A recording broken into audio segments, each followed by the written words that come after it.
ഞാനിപ്പോൾ നിൽക്കുന്നത് Athirappilly silver Strom പാർക്കിലാണ്. കേരളത്തിന്റെ ടൂറിസം മേഖല എടുത്തു നോക്കിയാൽ സാഹസിക രംഗത്ത് നിറസാന്നിധ്യമായിട്ടാണ് ഈ പാർക്കുള്ളത്. അപ്പോൾ അവരൊരു പുതിയ വിസ്മയവുമായി എത്തിയിരിക്കുകയാണ്. കേബിൾ കാർ ലോഞ്ചിങ് ആണ് ഈ നിമിഷങ്ങളിൽ കഴിഞ്ഞത്.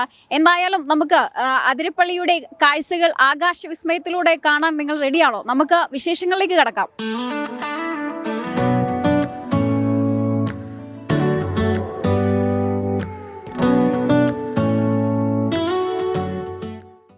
കേരളത്തെ സംബന്ധിച്ചിടത്തോളം നമ്മളുടെ പ്രകൃതിയും നമ്മുടെ കാലാവസ്ഥയും നമ്മുടെ ലാൻഡ്സ്കേപ്പ്, നമ്മുടെ കാടുകൾ, നമ്മുടെ ബീച്ചസ്, അതുപോലെ നമ്മുടെ ബാക്ക് വാട്ടേഴ്സ്, നമ്മുടെ ഹിൽ സ്റ്റേഷൻ, ടീ പ്ലാന്റേഷൻ, ഇതൊന്നും നമുക്ക് കൃത്യമായിട്ട് സെല്ല് ചെയ്യാൻ പറ്റിയിട്ടില്ല.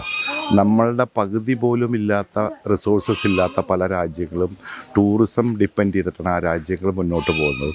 തീർച്ചയായിട്ടും മലയാളി സമൂഹം, പ്രത്യേകിച്ച് നമ്മളെല്ലാവരും തിരിച്ചറിഞ്ഞിട്ടുണ്ട് ടൂറിസത്തിന് കേരളത്തിൽ വലിയ സാധ്യതകളുണ്ട്. നമുക്ക് വലിയ വ്യവസായങ്ങൾ തുടങ്ങാനുള്ള ഭൂമി ലഭ്യതയില്ല. അപ്പോൾ തീർച്ചയായിട്ടും നമ്മുടെ പ്രകൃതിയാണ് നമ്മുടെ ഏറ്റവും വലിയ സമ്പത്ത്. പ്രത്യേകിച്ച് ഇപ്പോൾ ഞങ്ങൾ ഈ വരുന്ന ഓണക്കാലത്ത് കേബിൾ കാറും ജംഗിൾ സ്റ്റോം ഒരു 2 ഏക്കറിലധികം സ്ഥലത്ത് ഒരു റിയൽ ഫോറസ്റ്റ് ഉണ്ടാക്കി അതിൻ്റെ അകത്ത് ബേർഡ്സ് ഏവിയറി, പെറ്റ്സ് ഉണ്ട്, അനിമൽസ് ഉണ്ട്, ഓർണമെൻ്റൽ ഫിഷ്, അതുപോലെ ട്രൈബ്സുമായിട്ട് ഇൻട്രാക്ട് ചെയ്യാനും അത് മനസ്സിലാക്കാനും ട്രൈബൽ ഹട്ടുകളുണ്ട്, നല്ല സ്കൾപ്ചേഴ്സ്, ഫോട്ടോ പോയിൻറ്റുകൾ. തീർത്തും വ്യത്യസ്തമായ ഒരു 3 മണിക്കൂർ അനുഭവമായിരിക്കും.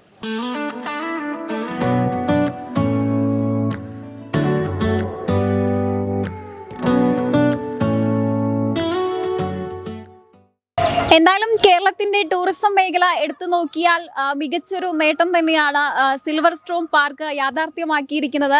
വിനോദസഞ്ചാരികൾക്ക് ഇതൊരു മികച്ച സാഹസിക യാത്ര നൽകുമെന്നതിൽ സംശയവുമില്ല. എന്തായാലും ഇത് സഞ്ചാരികൾക്ക് വേണ്ടി ഉടൻ തന്നെ തുറന്ന് പ്രവർത്തിക്കുന്നതാണ്. ക്യാമറമാൻ നിതിനൊപ്പം ശ്രീജിത.